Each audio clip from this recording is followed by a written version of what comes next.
Ang nakakalungkot na balita ay marami pa rin po sila. So, sa kabila ng total ban natin noong December 31, ng nakarang taon, noong nakaraang araw, ang ating nahuli ay 148 foreign nationals. Ito po yung breakdown. 100, let's see, 132 plus, dami. Para, kakalula. 136 Chinese, no? 3 Malaysians, 1 Indonesian, 2 Thai nationals, 1 Taiwanese, and 5 Vietnamese nationals. So, 148. 148 lahat. Oh. Meron din tayo nakuhang humigit kumulang 300 plus na mga Pilipinos, na mga trabahador.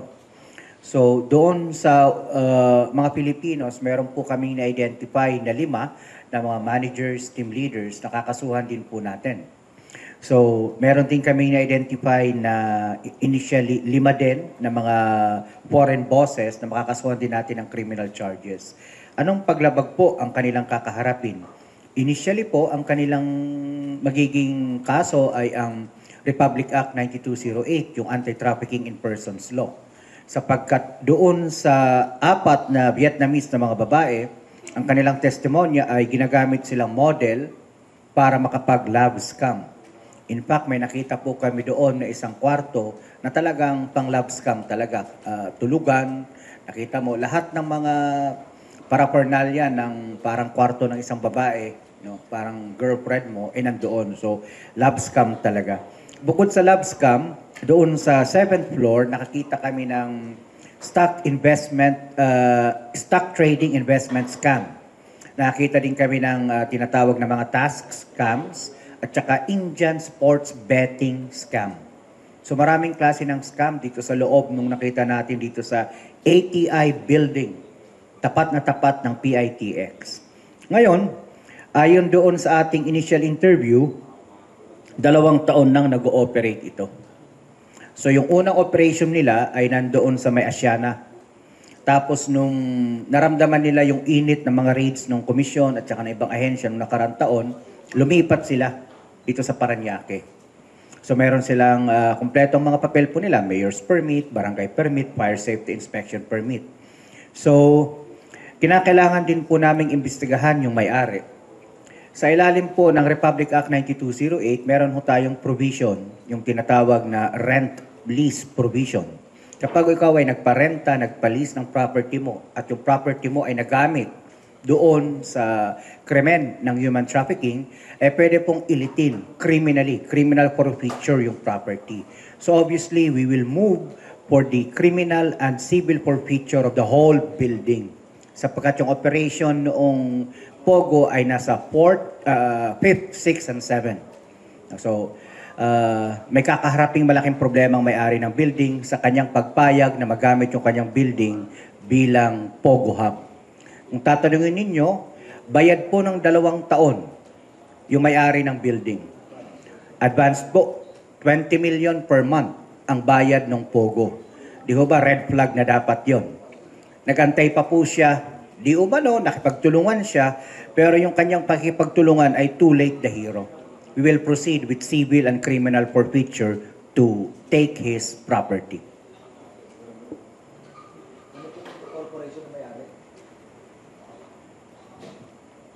Danying Gaming Corporation. Ng building.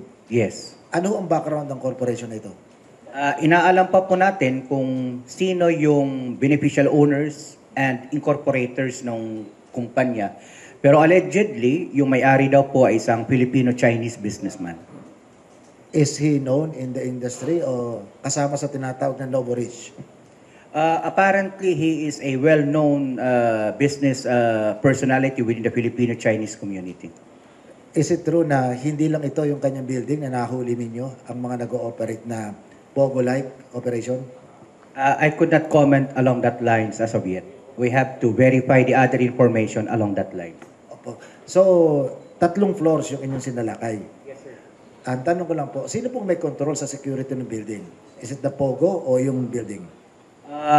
No. Yung may control ng, the security agency is controlled by the building. Yeah. So, in-identify na rin po namin yung security agency and mukhang may kakaharapin din po silang pananagutan sapagkat may gun ban po tayo. So, sa kabila ng pagkakaroon ng gun ban, yung iba nilang mga security officers ay mayroong mga issue na mga shotgun, no, na mahaba. So, we'd have to check kung nabigyan sila ng exemption ng COMELEC. If not, pati yung security agency po ay kakalad ka rin po natin. Educate us sa duty ng isang security, private security guard and security agency. Hindi po ba sila, ang pangunahin nilang dapat itaguyod ay yung pag-iral ng batas sa Pilipinas? Hindi nila, dapat inire-report nila, bahagi ito sa kanilang tungkulin na security guard, na ire-report ang namang seemingly irregularities or unlawful activities na nagaganap sa kanyang lugar. Tama po yun. Kaya nung nakarang taon, ako po ay nagpaunlak sa paanyaya ng iba't ibang security agencies, isang grupo ng security agencies dito sa buong Pilipinas. At pinalalahanan po sila sa kanilang corporate social responsibility, na kinakailangan kapag makita nila yung mga red flags in relation to POGO and Chinese-oriented criminal activities, ipagbigay alam po nila agad dito sa ating ahensya. Ito po, nakita naman nila yung red flag, maraming foreign nationals coming in and out dun sa building. Nakita naman siguro nila na mayroong maraming computers. All of those are red flags already, but they did not fulfill that social responsibility. Gaano katagal na sila nag-ooperate daw? 2 years. Bakit hindi po dinetain yung mga Filipino security guard? Yung pong mga security guard na Pilipino, ba't hindi po na-detain? Yung mga security officers sa ngayon ay nandun pa po sila sa facility at sila po ay katuwang ng CIDG. So sila din po ay being subjected to interview by the CIDG. Hindi po ba ang sa batas, again, educate us, pag niraid ang isang lugar, hindi naman sila agad exonerated, hindi na pwede, hindi may kasali dyan. Pag inabutan ka sa lugar, kung sino ka man, kasama ka sa suspect. So, but you also have to bear in mind that we only have 36 hours reglementary period to be able to file the charges against whoever. Wala hong problema doon sa foreign nationals. Bagamat napakarami po sila, automatic po yan, ipapakancel po natin sa Bureau of Immigration yung kanilang status of stay dito. Sige po, isa pa pong tanong ko. Paano may exonerate sa kanyang pananagutan ng isang private security guard kapag siya po ba'y tumestigo laban dun sa mga mga nag-ooperate? Siya po ba exonerated na sa seemingly kapabayaan niya sa kanyang sinumpaang tungkulin? Yes, nagawa po natin yan doon sa kaso ng Lucky South 99. Meron po tayong 4 na mga security officers na sa halip na makasuhan, sila po ay naging witness po natin. Kinasuhan po natin yung kanyang mga supervisors, yung security agency mismo doon sa Lucky South 99. At posibleng ganito rin ang mangyari po dito sa building na na-raid natin sa Parañaque. Wala pong cash na nakakuha. Cash. Meron po tayong mga vaults, but we'd have to apply for a motion to break open sa korte bago buksan. May mga observation po na mabilis ang rate ng nagaganap ngayon at marami ang tagumpay. Does it help na hindi na kayo nagpapaalam kung kaninong government agency para sumalakay? Intrigero ka talaga, kumpare. Hindi po, kasi kayo po ang nagsalita noon na may leak noon eh. Opo. Mabilisan ho talaga ngayon. Magmula nung February 13. Nung February 13, 2 raid po yun. Tapos kinabukasan, Feb 14, may raid ulit. Feb 17, may raid ulit. Then, isang gabi, may raid ulit. 5 na po, in a span of less than 2 weeks. And sunod-sunod pa po ito. Sapagkat maliwanag po ang kautusan ng ating mahal na Pangulo. Matapos ang problemang ito at binigyan kami ng 8 buwan lamang na deadline. That's up until September. So, that's a very tall order. But, hindi ho namin pinangingilagan yung mandato na binigay ng Pangulo. The Commission, together with the other agencies, Immigration, PNP, NBI, DOJ, tuloy-tuloy lang po kami. Ngayon, kung kaya namin on our own, rescue and so on and so forth, we go on our own. Then tatawagan na lang namin, time on target, yung ibang mga law enforcement agency. So, the fewer the cooks, the better the taste of the soup. So, ilan ang estimated yung number ng guerrilla pogos na gaya nito? Marami pang nakaline up? Dati akong profesor, hindi ko na bibigyan ng kasagutan yan kasi wala na akong ebidensya sa sobrang dami nila. Bukod sa forfeiture ng building, ano pang pwedeng liability or kaso isang sa may-ari building nila? We could also implead him as a principal in the criminal case, Republic Act 9208. For no, yes, may kulong po yun. And this is a qualified human trafficking case sapagkat marami-rami po ang biktima rito. So, we could file cases against him for knowingly renting out his facility to a POGO operations for the past several months. How about yung Parañaque LGU and yung barangay? Iimbestigahan din ba natin sila? Moto proprio po yan, pero most likely with regards to the LGU of Parañaque and the barangay, the moto proprio investigation would be initiated by the Department of the Interior and local government. Kami naman po, on the part of the Commission, we will only submit whatever evidence and or / report that we have in relation to the raid that we conducted. Sir, for soundbite lang, ano yung warning nyo sa mga nagkukumplete sa mga POGO? Hindi na yata gumagana yung soundbite ko sa kanila kasi matitigas ang ulo. Nag-aantay po silang mahuli. Sige Ito po. na lang ang sasabihin natin. Yun na lang pong bite. Kung ayaw ng sound bite na lang. Bite na lang. Pag sila nahuli, pag foreigners po yan, we will deport them to wherever they are with the corresponding blacklist.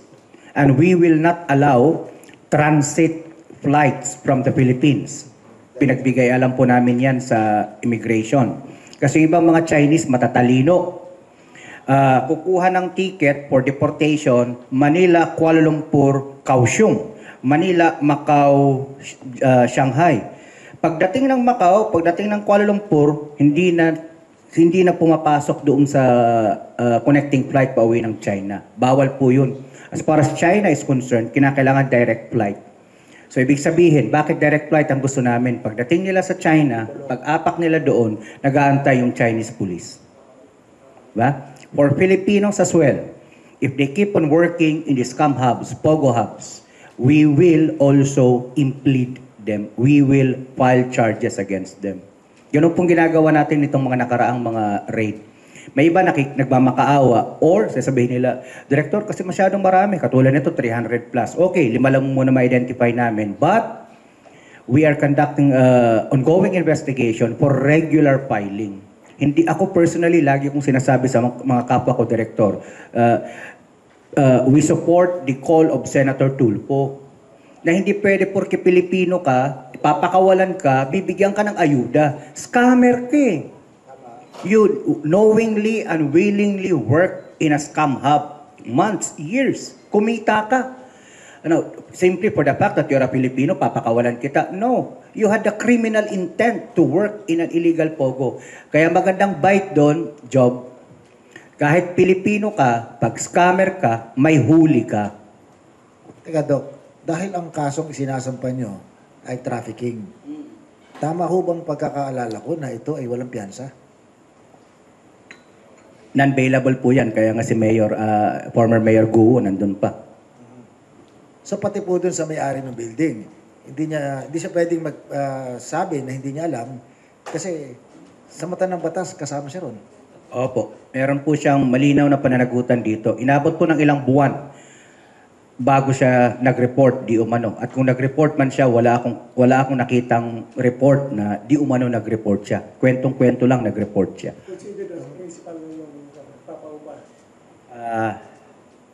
I'll have to take a look at his participation here, but for sure he could be at the very least one of the co-conspirators. So automatic na pa-file ng charges yung mga nahuli. Tapos kung foreigner, deported kagad. Hindi pwedeng Bahala na sila, kaagad. ano? Hindi pwedeng kaagad kasi we have to go through the process. No? Kinakailangan maglabas muna ng summary deportation order ang immigration. Give and take siguro ang pinakamatagal niyan, mga 6 weeks bago ma-deport. Dok, itong mga nire-read nyo, hindi naman ito bagong umpisa lang eh. Sabi nga, itong latest, 2 years ang nag-operate. Meaning, legal sila ng more than 1 year, may mga papeles. Hindi ko ba may tungkulin din yung barangay captain malamang o yung mayor na i-report sa inyo na, may nag-ooperate pa yun, dating Pogo. Which they never did. Kaya nga po, magkakaroon ng motu proprio investigation dapat dito yung technical working group sa pangungunayan po ng DILG. Member po siya ng technical working group namin. The DILG is the first member agency. The Department of Justice is the vice chair. PAOK is the commission. PAOK is the chair. So, kung meron mang sapat na ebidensya para mapapanagot ang mga ito, wala ho tayong magagawa doon. Kasi po, alam nila ito, di ba? Parang de facto, they know it by the fact na nag-operate. Hindi ko ba yung non-reporting more than participation? I would agree in the affirmative. I would say in the affirmative, no. But then again, that is more the job of the DILG more than the commission at this point. But what we do as a commission, we will provide our reports and evidence of what we saw in relation to the permits. So papadala po namin lahat yun. Hindi ko kasi masyadong mag-gets yun, Doktor, ang isang mamamayang Pilipino of right age, meron tayong tungkulin na i-report ang nakita nating krimen. Much more kung ikaw yung may-ari ng lugar. Kaya nga po, pasintabi na lang, huwag po sana magbalat sibuyas. Motu proprio po itong mga investigation na ito. So, wag tayong masyadong wag masyadong mag-i-issue po ng mga statements yung mga LGU officials kapag sinasabi ng komisyon, ng DOJ o DILG that we conduct motu proprio investigation. Kasi if we don't do the motu proprio investigation, kami naman pong mapupulaan that we are for whatever reason not doing our jobs properly. So parang you are inferring na yung negligence cannot be a defense? Of course. Okay, sir.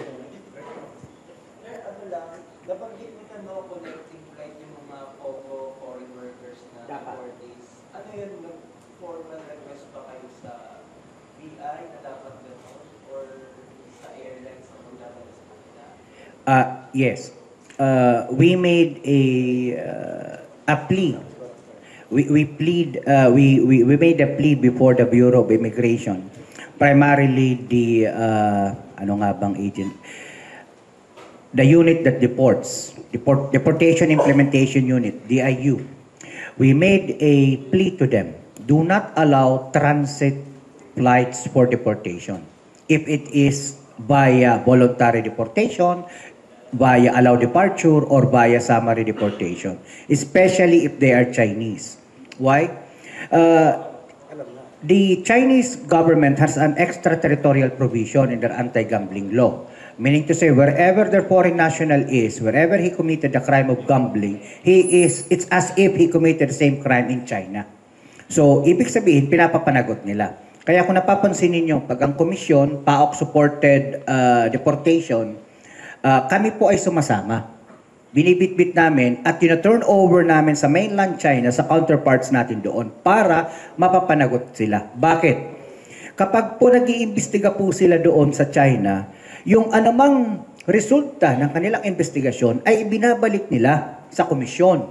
Binibigyan nila kami ng copy ng kanilang report. Kaya nahabol pa po namin dito sa Pilipinas yung ibang mga boss na hindi namin nahuli doon sa initial naming mga operation. So it's very important that they should be sent back directly to China. Bakit? Meron ho kaming na-rescue from tourist garden, Lapu-Lapu. Nalala po yun, nakarang taon. Indonesians po ang karamihan doon na mga na-rescue namin. Pag Indonesians po kasi, sila ang bibili ng sarili nilang mga ticket. You know what they did? They bought transit flights dahil nakamura. And the reports that we have gotten from the Indonesian embassy is, pagdating nila sa Singapore, lumipat pa Cambodia. So they are now in Cambodian scam hubs. So yun ang iniiwasan natin. No transit flights, direct flights to wherever they are. Sino nagde-decide nun? Kung yung bayad sa ano? Pag nasa sa amin, we tell them, no transit flights. If you go through transit flights, we will not allow you to get deported. We will delay your deportation. So sila mismo ang magbabayad ng sarili. They buy for their own tickets. Except China. China pays for the tickets of all of their deportees. They are welcome by handcuff. Sige, balikan natin siguro mamaya. At this point, bigyan natin ng daan si Commodore J. Tariela. Ano ang masasabi niyo tungkol sa latest incident doon sa West Philippine Sea? Magandang umaga po sa inyong lahat. No? Ang gaya po ng napabalita ng mga nakaraang araw, ang Bureau of Fisheries and Aquatic Resources ay nag-conduct ng Maritime Domain Awareness Flight. No? Last February 19, ang MDA flight po ng BFAR ay lumipad patungo sa off the coast of Zambales at sa Bajo de Masinloc, kung saan we publicize the harassment of the PLA Navy helicopter and endangered the safety ng ating BFAR Coast Guard personnel and some of our media friends who were also joining that flight. And then the following day, 20 February, it never prevented the Bureau of Fisheries and Aquatic Resources and the Philippine Coast Guard to carry out another MDA flight going to the Kalayaan Island Group, kung saan we exposed and documented the presence of 6 Chinese maritime militia in Luzon Reef and more than 50 Chinese maritime militia sa paligid ng Pag-asa Island. And we also monitored the presence of China Coast Guard 5101. Dahil sa mga nakaraang MDA flight na ang BFAR ang lumipad, ngayong umaga sa pag-utos ng ating komandante ni Admiral Ronnie Hilgaban, the Philippine Coast Guard will be doing our own MDA flight. No? This will be the Coast Guard aircraft that will conduct MDA flight from Pangasinan to Zambales. Kung maitatanong nyo bakit we're going to go as far as Pangasinan, because right now we are monitoring the movement of China Coast Guard 5303 at a distance of 82 nautical miles off the coast of Bolinao, Pangasinan. And also in Zambales, there are still 2 China Coast Guard vessels that we are monitoring, China Coast Guard 3301 and China Coast Guard 3105. As of this time, we have 3 Philippine Coast Guard vessels that are deployed off the coast of Pangasinan and Zambales.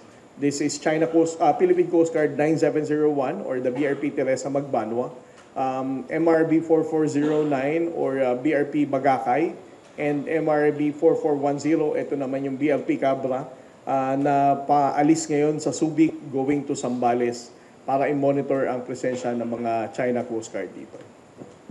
So, Commodore, yung binabanggit yung lugar, 80 nautical miles. So, ibig sabihin, ang presensya ng Chinese Coast Guard, Chinese vessels, ay hindi nasa malayo. Nasa dalampasigan na halos ng ating mga lalawigan. Well, malayo pa rin, sir. No? Yeah, 80 pero nautical miles. kumpara dun sa abot ng ating exclusive economic zone, Yes. ito yung malapit na to. It falls within our own exclusive Yeah. economic. Ito ay nasa teritoryo kung saan lugar, kung saan nangingisda yung ating mga fishermen. Hindi naman. Malayo pa to, sir. Sa malayo pa to sa bituka. Yung MDA na gagawin nyo gamit ang eroplano, regular na ba ito o from time to time lang? Well, ang MDA flight na ginagawa ng Bureau of Fisheries and Aquatic Resources at ng Philippine Coast Guard is a routine MDA flight na isinasagawa natin. No?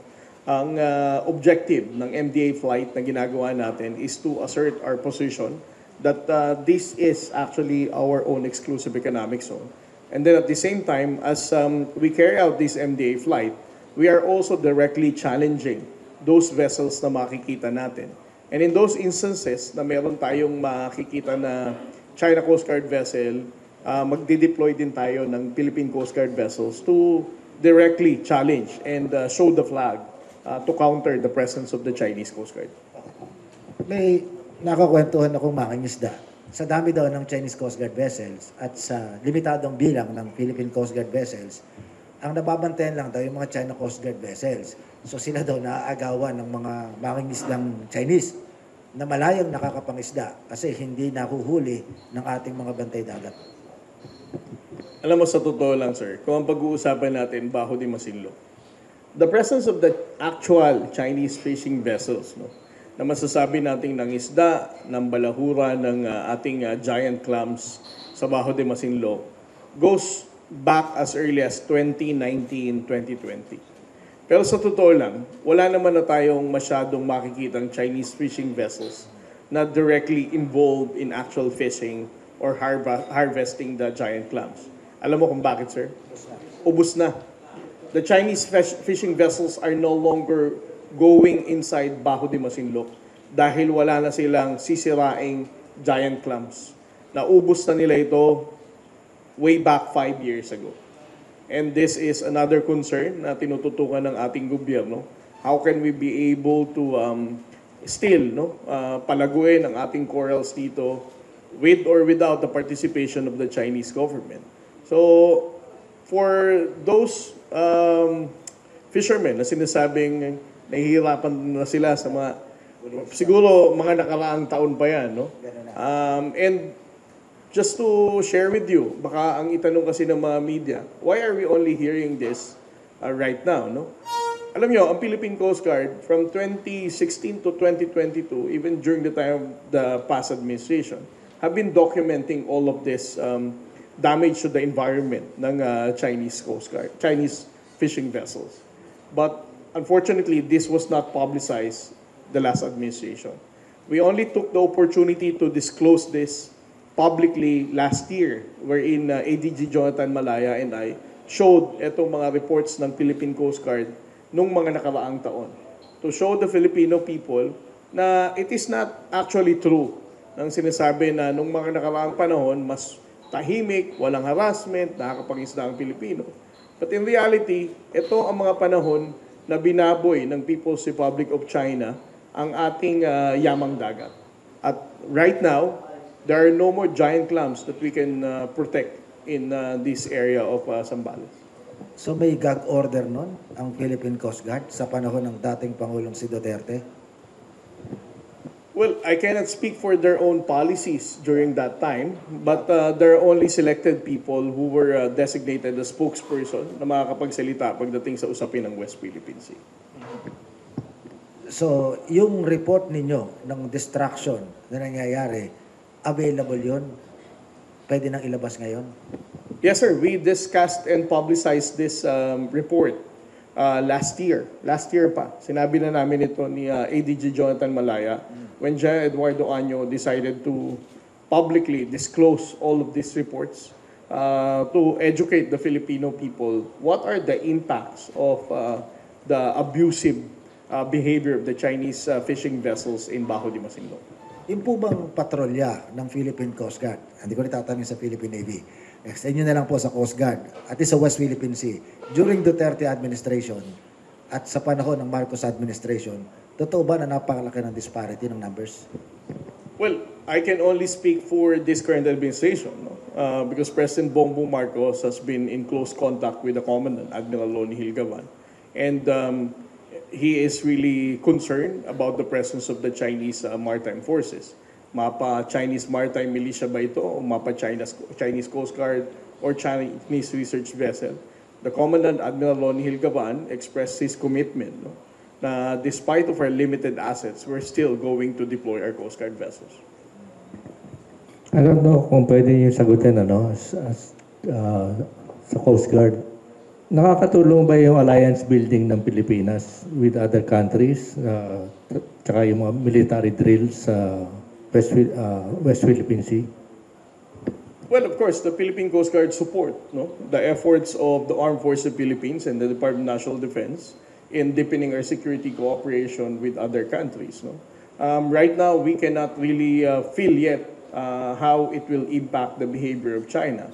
But of course, if the Chinese government are really feeling this kind of deterrence, no, to tell them to stop doing what they're doing and to adhere to the international law. If you're President Xi Jinping right now, the only thing that will really scare you off in doing all of this is when the alliance of nations are going against your bullying, aggressive actions, and unlawful activities. Pwede ho ba nating bantayan ang ating West Philippine Sea nang hindi nagsasalita yung kagaya ninyo?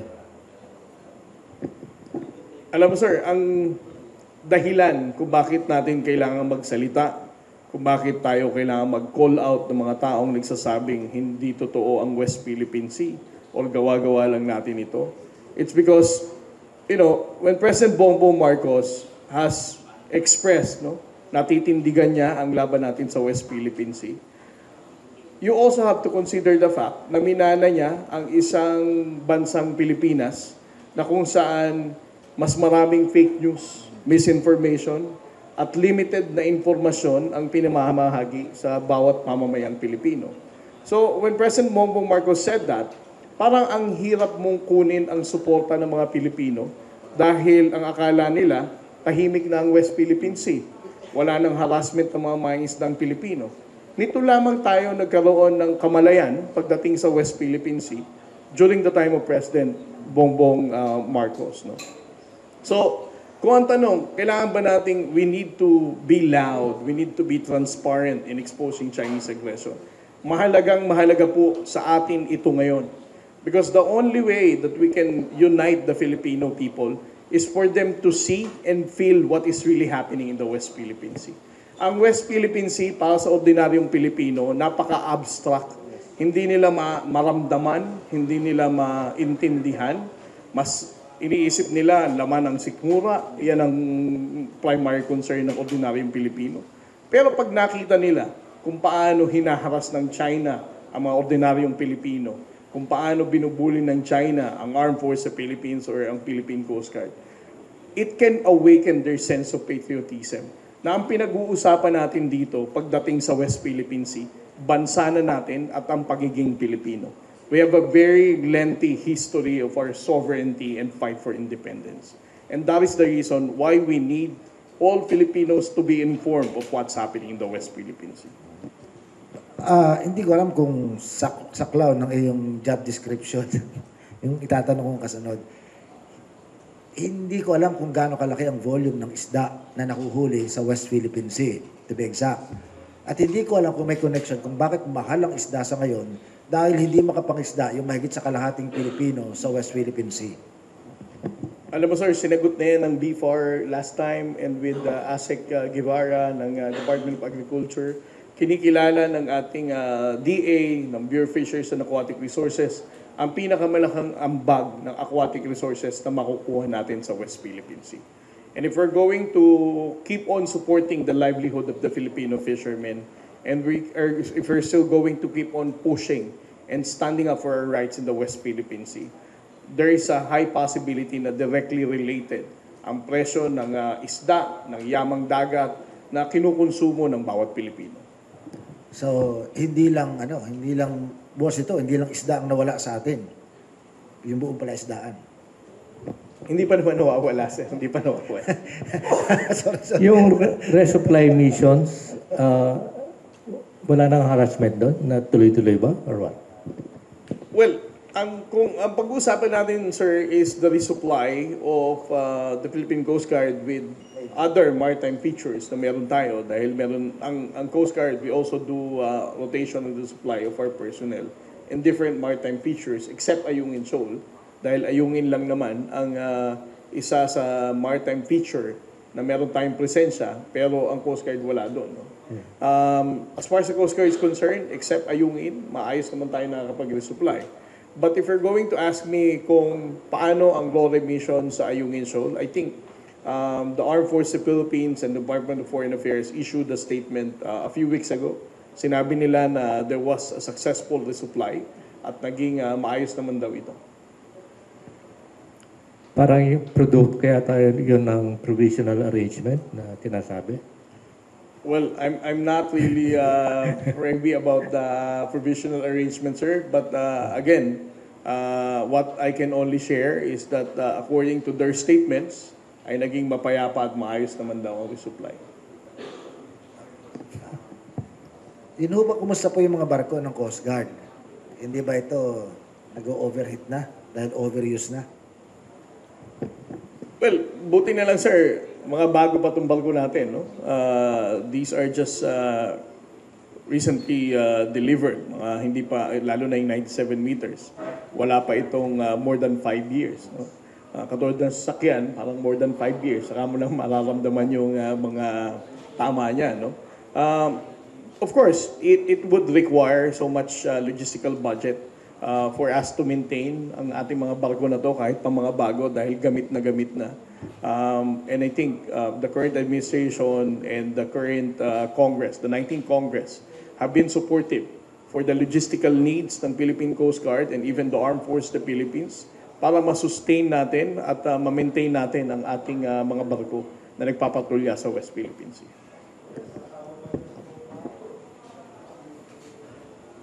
For clarification lang kung ilan yung Chinese Coast Guard vessels na nasa loob ng PTC natin as of now.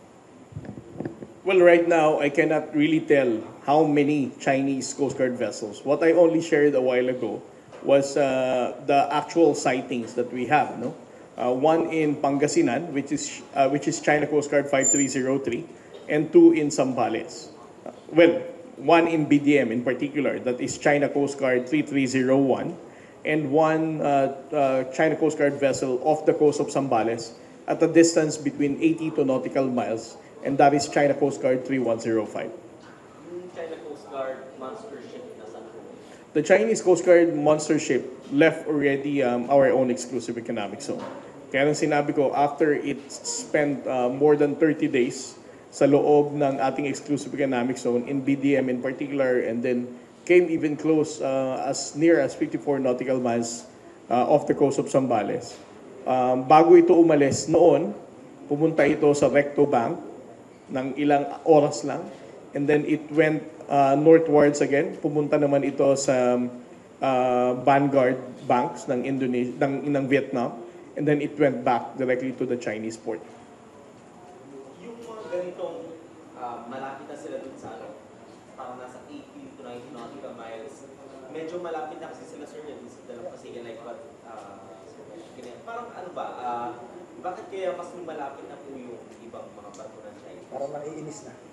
Para sa akin, ang objective lang naman ng Chinese Coast Guard, why they're doing this. Of course, one, they are directly challenging our maritime zone stock. No? They're saying they can go in these places on their own. And then if you're going to listen to their radio challenge, kapag challenge natin sila, they're also claiming na they have sovereignty over these waters.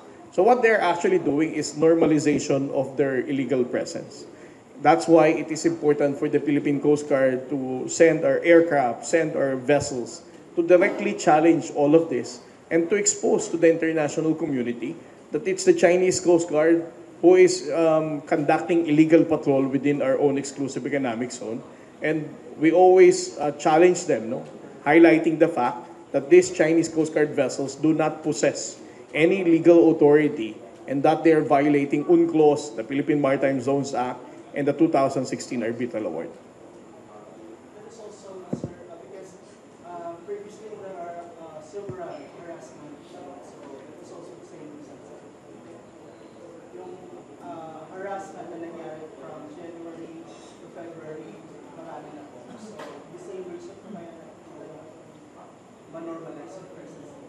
Well, the harassment, no? I think kapag pinag-usapan natin ang illegal patrol ng China Coast Guard sa off the coast of Zambales, I won't call it harassment. No? Wala naman silang harassment na ginawa dito. What they're just doing is, again, normalization of their illegal patrol in which we are challenging. But as far as the Philippine Coast Guard is concerned, every time we see them or we drive them away farther off the coast, they're not reacting negatively. Sila pa nga ang nagrereklamo ngayon kapag nilalapitan natin, sinasabihan nila tayo daw ang nag-i-endanger ng safety nila. No? So there are no dangerous maneuver whatsoever na ginagawa ang China Coast Guard when they were doing this illegal patrol since January 4. Commodore, several days ago, merong isang lumabas sa news, former lady official ng Chinese government at sinabing, hindi alam domestically ng mga Chinese, maski ng mga taga-gobyerno nila, yung pagkakaroon ng International Arbitral Tribunal. Itatanong ko yan doon sa context ng binabanggit mong radio challenge. Napapakinggan ko kasi yung radio challenge nyo, puro ano eh, yung itlos in English. Pwede bang gawin yung in Mandarin o in Hokkien para maintindihan nila? Now, hindi nila pwedeng tanggihan, hindi nila alam yung itlos at hindi nila alam yung unclos. Alam mo ako, sir, sa totoo lang, sa yaman ng China ngayon, at meron pa silang kung anong AI na naimbento, naniniwala ka bang ang China Coast Guard vessel ay walang pang-translate every time na china-challenge namin? Di ba, meron?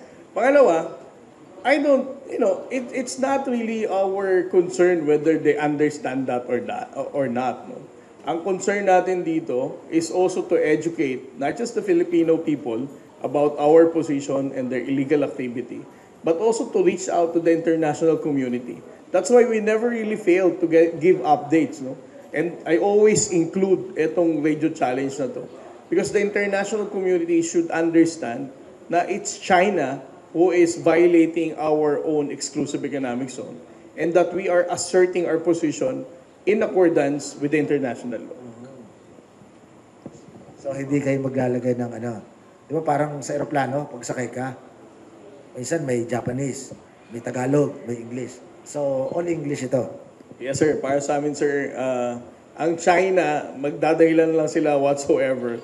But naiintindihan nila yan. Kahit patagalugin natin yan, ang mga Chinese Coast Guard na yan, I don't think that they can be able to transcribe whatever means of message that we're transmitting to them. Ano na po pala yung nangyari dun sa hotline between the two Coast Guards?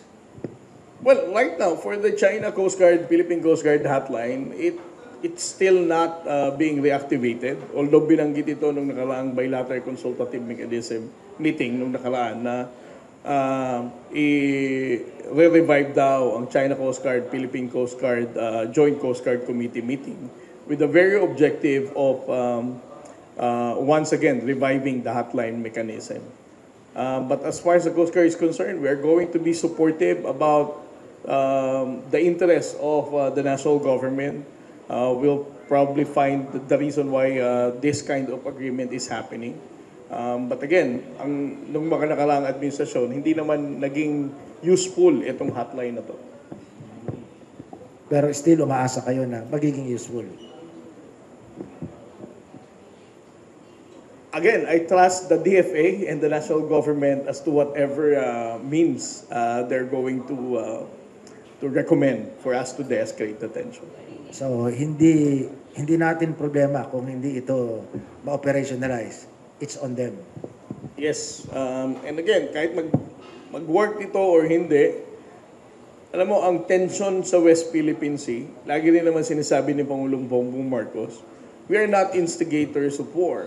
We are not the reason of escalation. We are a peace-loving nation.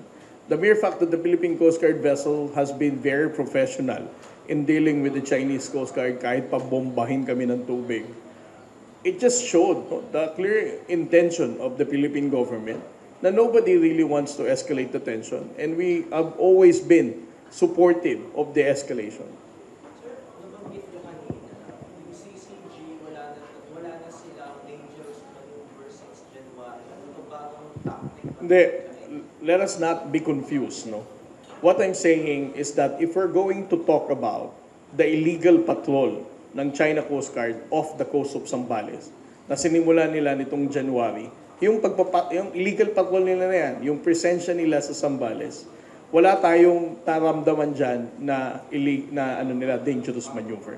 But of course, in those areas na alam naman talaga nating nagre-responde sila ng escalatory action, like in Bajo de Masinloc, for example, once you attempt to go near Bajo de Masinloc, you can expect the Chinese Coast Guard to do dangerous maneuver and even more than that, I guess, no?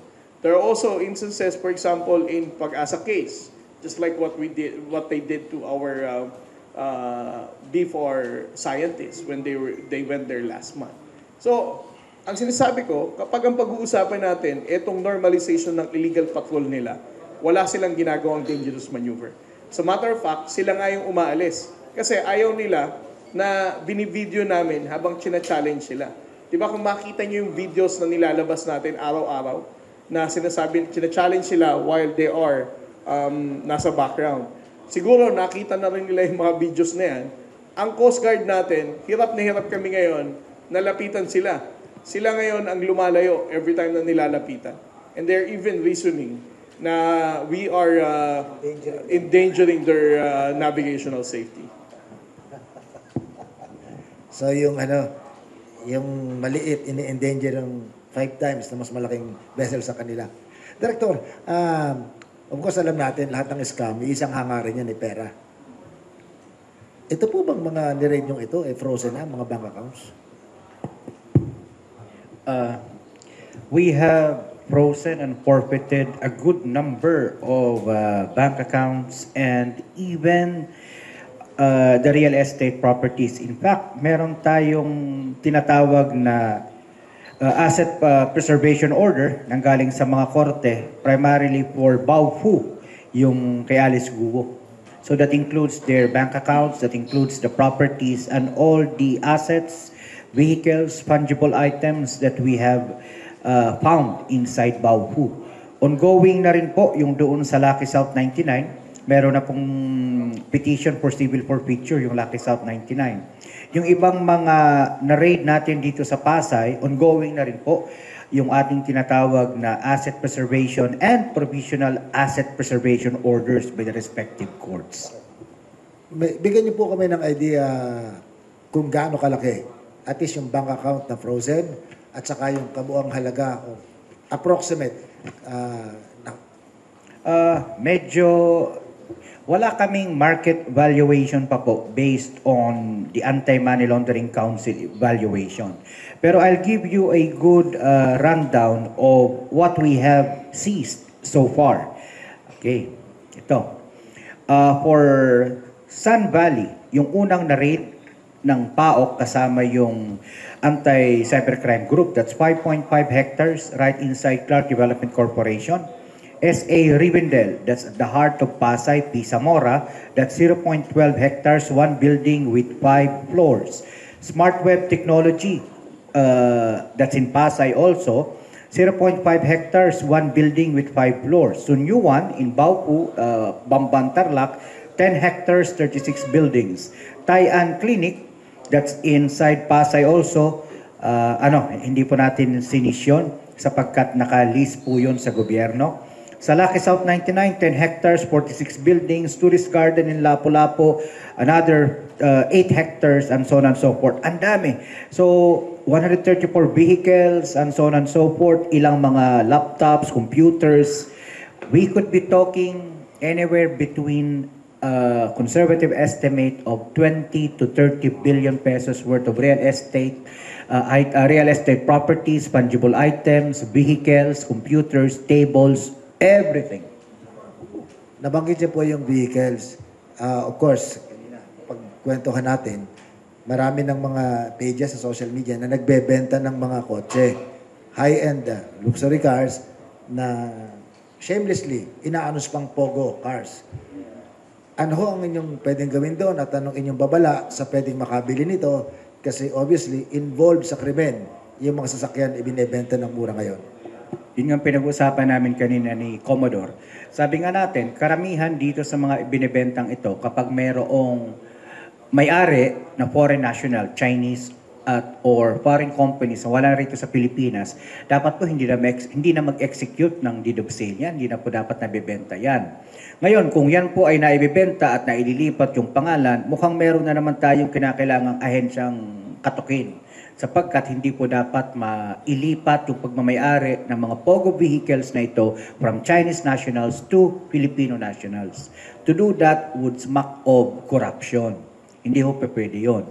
So yung mga nare-raid natin lately na napakarami, no? Kahapon yung ating mga kasama sa Bureau of Customs ay may nakitang isang company na mayroong mahigit 40 po yata na high-end luxury vehicles. Kami sa PAOK, we have 134 luxury vehicles under our custody.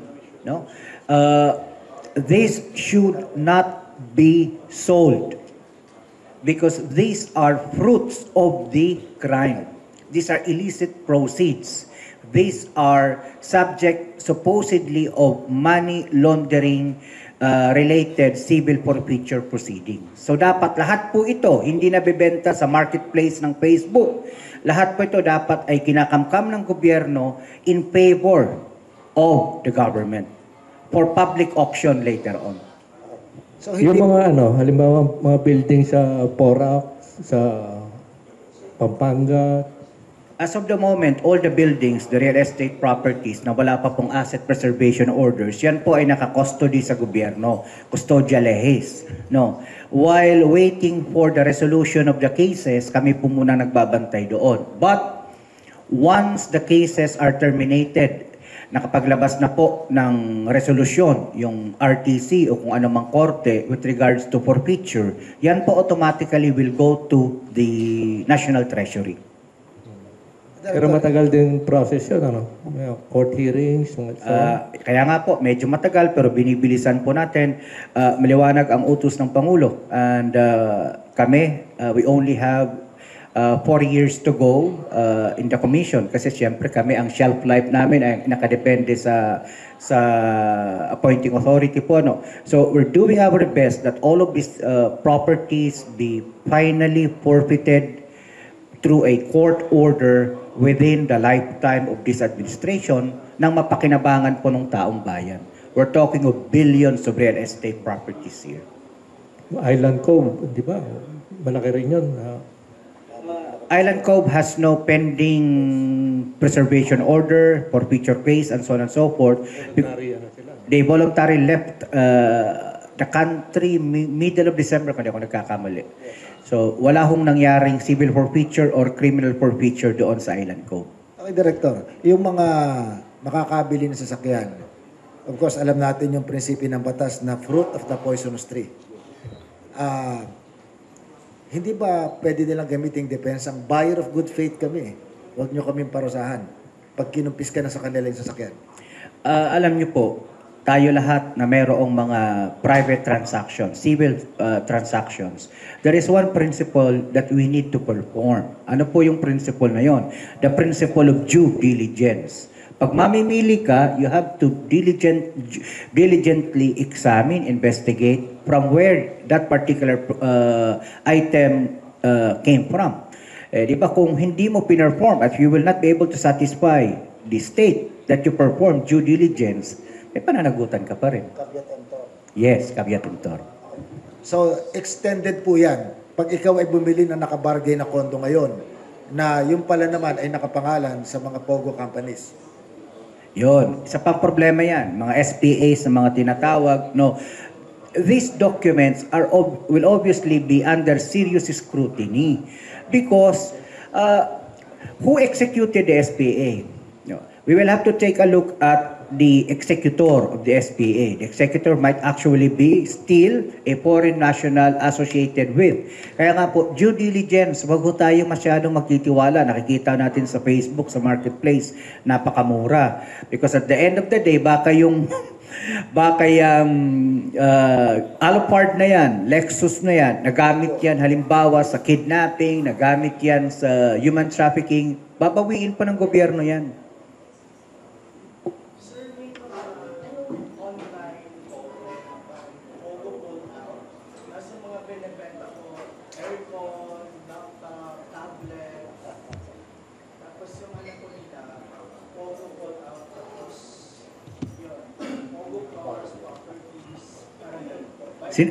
Sinusundan po natin lahat ng mga pages na yan. In fact, kanina may nabigay si Commodore na bago, so sinundan ko na rin.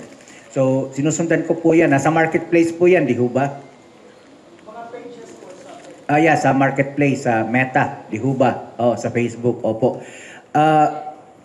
If the POGO voluntarily left the country with no pending criminal nor civil cases, wala tayong problema dyan, di ho ba? Kaya lang, yung issue po ng mga sasakyan, that's an entirely different matter. Kasi yung mga sasakyan, most likely, ang nagmamayari niyan are the companies, the Chinese companies po. Di ho ba? If they used a Filipino dummy, that's something else. That becomes suspicious. So, kinakailangan ho talaga nating imbestigahan, tingnan po ang mga ito. Kaya nga po kami ay makikipagbigay-ugnayan. Hingi po kami ng kopya doon sa Bureau of Customs, doon sa mga details sa mga sasakyan na kanilang nakuha ng isang araw. Kasi baka meron doon mga sasakyan na na-identify na namin associated to certain POGO personalities that may be subject of criminal warrants. Yun hong mga naging conjugal property kasi ilan sa mga nagpogo, nagkaasawa dito. Ipinangalan sa asawa, naging conjugal property, yung fruit ng poisonous tree, fruit ng pogo. Of course, we have to allege the crime first. Cases of money laundering, you must allege a criminal offense, a predicate crime. Until and unless we are able to allege a predicate crime in relation to these conjugal properties, wala ho kami magagawa doon. So, kinakailangan nung conjugal owner na magpakita ng binayarang buwis. At the very minimum, ganon. Yun at the very minimum ang dapat matingnan. Kasi kung di siya nagbayad ng buwis na magko-correspond sa halaga ng property Yes. sa deposito, Yes, yes. I am reminded yesterday of a Filipino woman who was weepingly begging yesterday, nasa PAOK. Sir, 6 na taon na kami mag-asawa ng aking Chinese partner. May anak na po kaming 5 taon. Ma'am, saan namin nahuli? Sa ATI building. Well, sabi ko, ang may papayo ko lang po is we will deport this person. So, mapapayo ko lang, you communicate na with your in-laws in China. Ganun lang. Every day, marami po kami natatanggap na ganyan. Kaya meron kaming phenomenon na Pogo babies. Maniwala kayo, in a generation or so, kung nung mga nakaraan, yung mga PhilAm babies, yung mga naiwan ng mga US military bases, nakita natin, di ba? Meron din tayong ganito in a generation or so. Mga pagdating ng 15 years and so on, may kita na ninyo yung mga Pilipinos na yan, na mga bata, mga teenagers na wala akong mga ama. Nakakulong sa China. Anong update dun sa kaso against Alice Guo and so on? Ongoing po yung kaso. I could not go into the details of the case in due deference to the sub judice rule. Pero ongoing po yung kaso. Director, yung nabanggit niya na mga may SPA, hindi ko ba double to? Parang double red flag. Naalala ko yung kay Alice Go, yung kanyang notary public, fake yung pumirma eh. So, anyone holding SPA for the properties na binibenta ng mga kaugnay sa Pogo, dapat nang magduda ang potential buyers. Speaking of other cases in relation to Alice Guo, meron na ho siyang kinakaharap na ilang kaso. Tingnan lang natin ha. Nabanggit na rin lang si Alice Guo, hindi pwedeng mawala kasi ito si Alice Guo ang pinaka mascot, for lack of better term. Siya po ang negatibong imahen ng Pogo. Siya ay kumakaharap na po ng Qualified Trafficking in Persons case before the Regional Trial Court, Branch 167. Meron na rin po siyang civil forfeiture case before the Makati RTC, Branch 147. Meron na rin po siyang graft case before the Valenzuela RTC, Branch 285. Meron na rin siyang co-warrant to petition before the Office of Solicitor General. Meron na rin po siyang petition for cancellation of birth certificate by the Office of Solicitor General. Meron na rin po siyang material misrepresentation case before filed by the Commission on Elections. At may mga ongoing pa po, undergoing preliminary investigation. May money laundering case po siya, falsification by a notary public, ito nga po yun. Kasama po niya doon sa mga nakasuhan ay si Attorney Elmer Galicia at 4 pa pong ibang respondents. Meron din po tayong kasong anti-dummy law laban kay Alice Go at 6 na iba pa. At meron pa po tayong binibilang na 1, 2, 3, 4, 5, 6, 7, 8, 9. 10 kasong kakaharapin pa ni Alice Go in various stages of case build-up. So, in total, hindi na ho makakalabas si Alice Go sa preso sapagkat sobrang dami nito. Di ba? 100 years yata. Hindi. More. Kahit man lang isa siguro naman, meron kami nagawang tama. So, Director, si Alice Go, nung unang makita sa television, she's so captivating. Now, she's just captive. Agree. Tanong ko mo yung kay Harry Roque, kumusta? Harry Roque, under preliminary investigation pa po, yung kaso po ni Ginoong Harry Roque. Siya po ay kumakaharap ng kasong Let's see ha. Marami ho kasi silang respondent.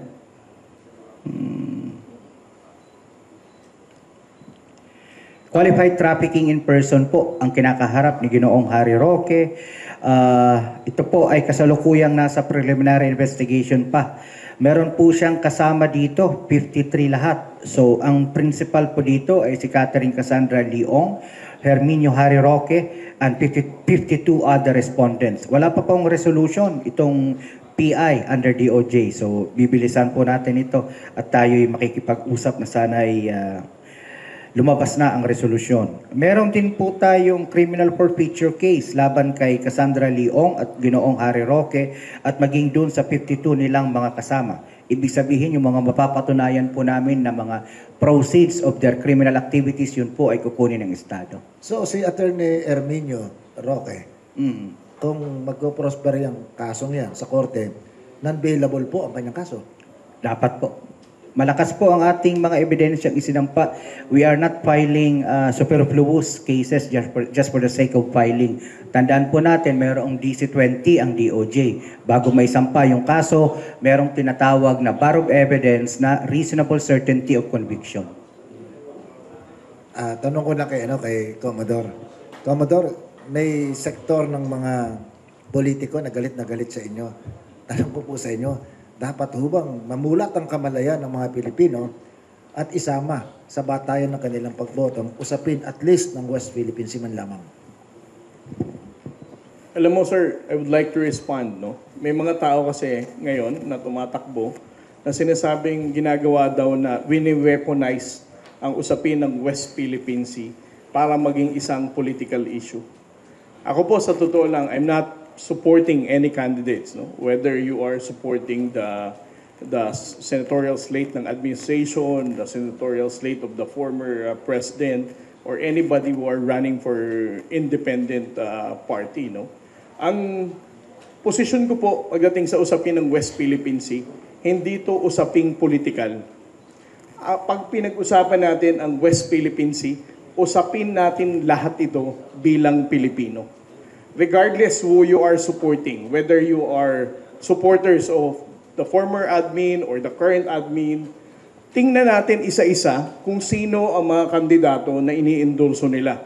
Kung sila ba ay susuporta sa laban natin sa West Philippine Sea, magkukunyaring sumusuporta at sasakyan lang ang issue dahil noon hindi naman sila talaga sumusuporta, or talagang malakas ang loob nila na kampihan ng China at sabihing ang West Philippine Sea ay hindi naman talaga dapat nating isama sa usapin ng bawat Pilipino pagdating sa susunod na halalan.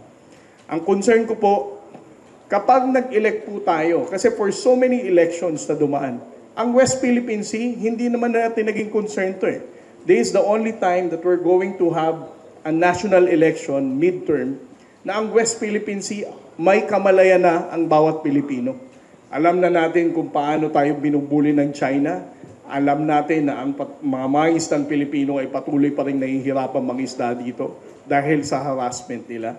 So, if we're going to elect senators, congressmen, or even local government unit executive, siguraduhin natin wala ni isa sa mga to ang uupo dahil pro-China sila, dahil hindi sila pro-Philippines, at hindi nila isinasaalang-alang ang ating Armed Forces of the Philippines, ang Philippine Coast Guard, and ordinary fishermen. It will be very difficult for the Armed Forces of the Philippines na magkaroon ng modernisasyon. Mahihirapan ng Philippine Coast Guard na mag-acquire ng mga barko, ng ating kapabilidad at ng ating operational expenses. Kung ang mai-elect natin sa Senado at sa Kongreso ay ang mga tao na haharang sa ating annual budget dahil for them, West Philippine Sea is not a priority. Let this be a learning experience for us to make sure that those people who will be elected in May are those senators, congressmen, and local government executives na susuporta at titindigan ang laban ni Pangulong Bongbong Marcos pagdating sa usapin ng West Philippine Sea. How can we know? Halimbawa, ngayon, tinitingnan ko kanina, sa halagang 1.2 million, makakabili na ng jet ski. Yung bang tokenism, na nangangako na ipagtatanggol, lalaban ng patayan o gera. Paano natin madedetermina kung totoo ang kanilang sinasabi at kumpara sa kanilang posibleng gawing aksyon? Alam mo ngayon, sir, hindi mo na maloloko ang Pilipino na magje-jet ski ka para pumunta ka sa West Philippine Sea. Because for more than 3 years na ipinakita natin sa mga Pilipino kung ano talaga ang kalagayan ng West Philippine Sea, wala nang Pilipinong mabubudol na sasabihin mo magje-jet ski ka, dala mo ang Philippine flag to counter China. No? If you're going to select those candidates right now, you need to look at their track record. Ano ba ang naging posisyon nila pagdating sa batas when it comes to the Philippine Maritime Zones Act, for example, the archipelagic sea lanes, the modernization of the armed forces of the Philippines, and even the amendment of the Philippine Coast Guard Law, or even the position of the arbitral ruling. And tingnan natin, every time na may insidente ng mga nakaraang taon, sino sa mga ito ang malakas ang loob na mag-issue ng statement para magbigay ng suporta sa Armed Forces of the Philippines at sa Philippine Coast Guard? Madali lang yang makita, madali yang i-google. Alam natin kung sino ang mga tao na to na talagang may taus-pusong suporta pagdating sa West Philippine Sea.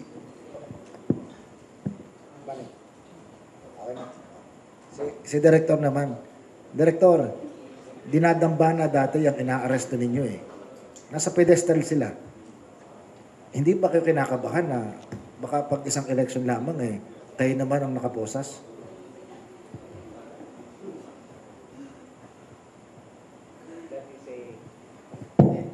That is a valid fear for anybody who has been fighting this foreign influenced crime, so to speak. But then again, sabi nga namin, kahapon nag-uusap kami ng isa kong kapwa-director, sabi ko, our shelf life is very short. Yung binanggit ko na rin po kanina. 4 na taon na lamang po ito. Bagamat lagi, ako, personal, ay lagi nangangamba. Hindi ho ako galing sa law enforcement galing ho ako sa academe. So, hindi ko naging buhay ang makipaghabulan sa kriminal. Pero I was given an opportunity to serve. And serve I will. With pride and humility. And with whatever tasks that lie ahead, sige lang po. If it comes later on, I will face that threat with the knowledge that I have not acted criminally. I have not acted with malice. I've always acted to make sure that I am able to fulfill the mandate given to me by the individuals who trust me, namely my Executive Director, Undersecretary Gilbert Cruz, my Chairman, Executive Secretary Lucas P. Bersamin, and of course the principal of all, our President. So we're just doing our job. Kung magbago ang ihip ng hangin, so be it. But again, I have not acted criminally nor with malice. So kayo po naniniwala din na dapat yan, ang ginagawa ninyong paglaban sa mga pogo, scam at iba pa, ay maging isa ring batayan ng mga Pilipino sa pagboto sa darating na at least 2 eleksyon. Opo. I have nothing against the Chinese as a people. But I have everything against Filipinos who will defend the criminal actions of the Chinese simply because they do not want to politicize nor weaponize the issue. Sige, wala namang questions. Siguro on that note, we'd like to thank our... Tanong natin kasi may...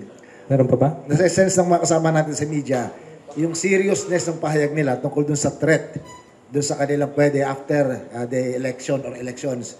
Kayo ba ngayon totoong marami na sa normal na gawaan nyo sa buhay, yung pinupuntahan ninyo, hindi nyo na mapuntahan dahil totoo yung mga banta sa inyong kaligtasan? Sige, Director, galing po kayo sa academe.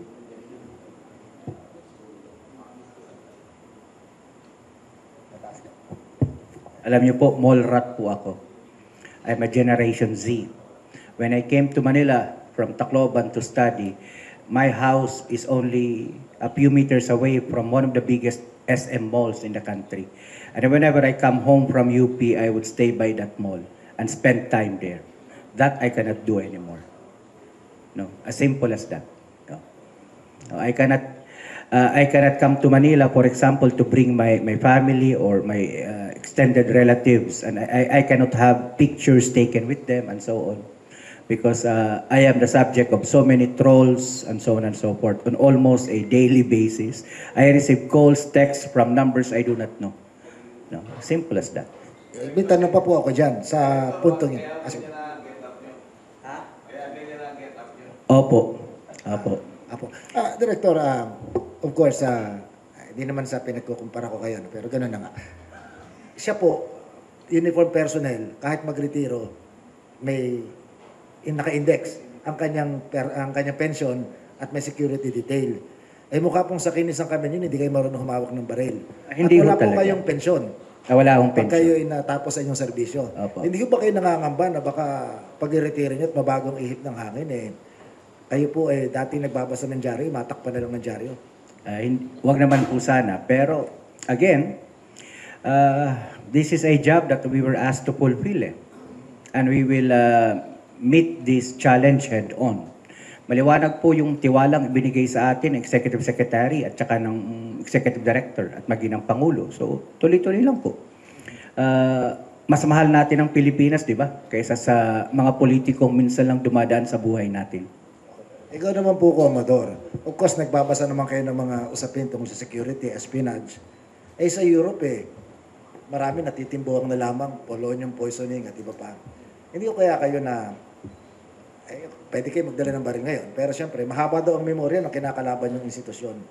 So maisip po ba kahit minsan, yung mga bagay na yan sa inyo na babawian din kayo in the most unexpected moment? Alam mo, para sa akin, sir, that's part and parcel of our job. No? Pero it never prevented us in having second thought para sabing, siguro this is not worth fighting. No? Siguro this is something that I have to give up kasi endangered ang buhay ko a few years from now kung magbago ang ihip ng hangin o magbago ang administrasyon. If there's only one thing na maiko-contribute ko talaga ngayon, and kaya na sinabi ni Director Castro, this is the only time that we were asked to carry out our patriotic duty para sa bansa natin. And the real threat remains to be there. Kahit hindi pa sa mga susunod na panahon, hanggang ngayon, we are all under threat. But the mere fact na alam natin na ang tinitindigan natin dito usapin ng West Philippine Sea, at ang usapin ng ating bansa, there's no reason for you to be threatened or you say you'll give up kasi baka magbago ang ihip ng hangin. So, we're still going to do this job and it will not prevent us from thinking na kung ito na talaga magiging kahinatnan na magiging contribution natin para sa bansa natin, then so be it. So hindi kayo takot maitapon sa West Philippine Sea? Hindi naman, sir. No? Again, that's part and parcel of my job. Hindi ito dahilan para sabihing ayoko na. Hindi na ako harap sa inyo, hindi na ako mag-tweet para mag-expose ng Chinese aggression. We need to keep on doing this para siguraduhin natin na after the term of President Bongbong Marcos, by 2028, kung sino man ang Pangulo na uupo, ang mga Pilipino hindi na mabubudol at hindi na maloloko. This is the reason why we need to amplify our narratives, to call out the fake news and misinformation.